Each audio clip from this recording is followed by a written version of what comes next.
Doa dimulai.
ilmu komputer, proses berpikir ini dilakukan sebelum mulai menulis coding atau pemrograman. Jika sudah direncanakan dengan baik, maka coding yang ditulis akan sesuai dengan kebutuhan dan dapat diselesaikan dengan cepat dan tepat. Tapi ternyata berpikir komputasional juga bisa dilakukan tanpa komputer dan tanpa internet loh. Malah sebenarnya kita pun sudah menerapkannya dalam kehidupan sehari-hari. Mulai dari membaca buku, mencatat ringkasan pelajaran, hingga menyiapkan tas untuk sekolah besok. Wah, kalau kita sudah bisa menerapkannya setiap hari, berarti kita semua sudah mahir dong. Belum tentu. Contoh-contoh tadi kan menerapkan berpikir komputasional pada masalah yang sederhana. Masih banyak masalah yang lebih kompleks, seperti misalnya mengatur keuangan bulanan, apa yang harus dilakukan kalau kamu tersesat di tempat baru, hingga memilih jurusan dan karir. Lalu yang lebih penting lagi, ketika kamu dewasa nanti, kamu akan menghadapi era industri 4 dan bahkan 5.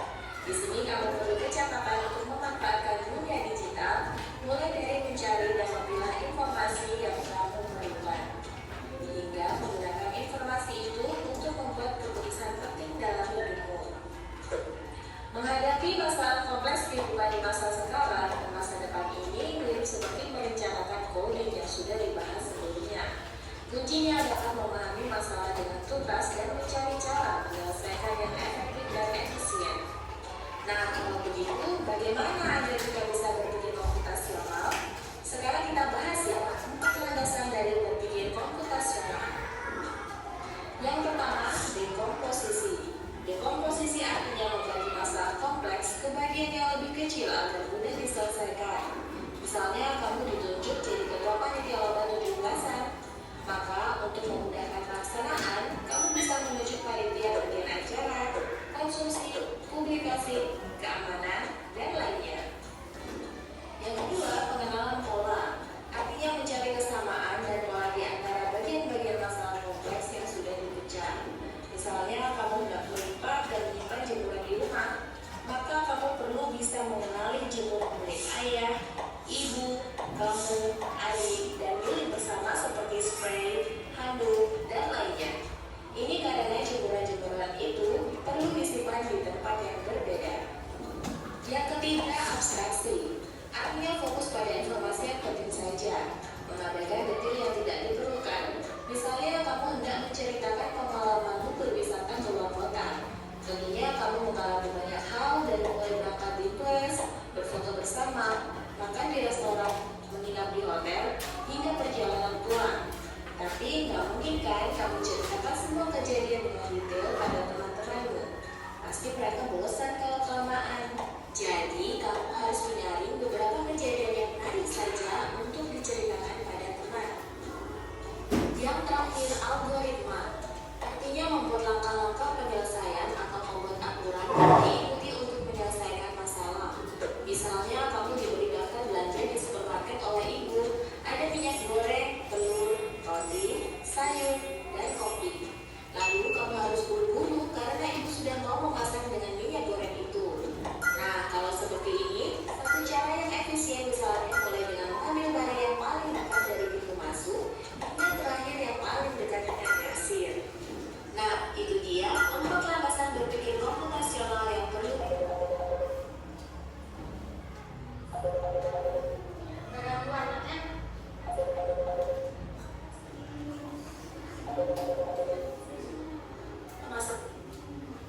kamu bisa juga latihan soal untuk mengasahnya. Misalnya, gurumu akan memberikan soal-soal computational thinking di mata pelajaran matematika, bahasa Indonesia, dan IPAS dalam kurikulum mereka.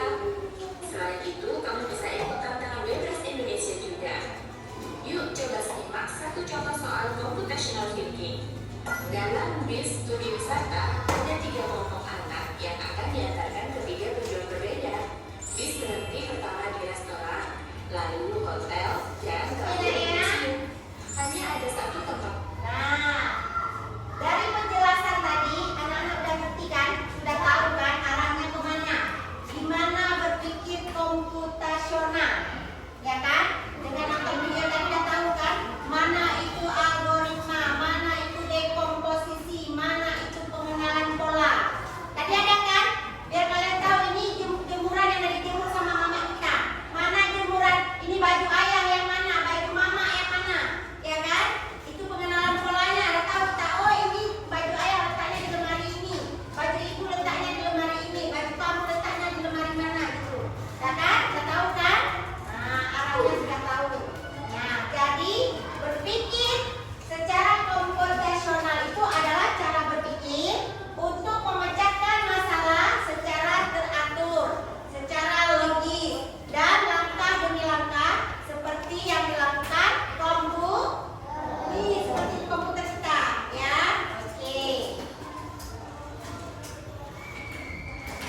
sarapan dan pakai seragam. Ya.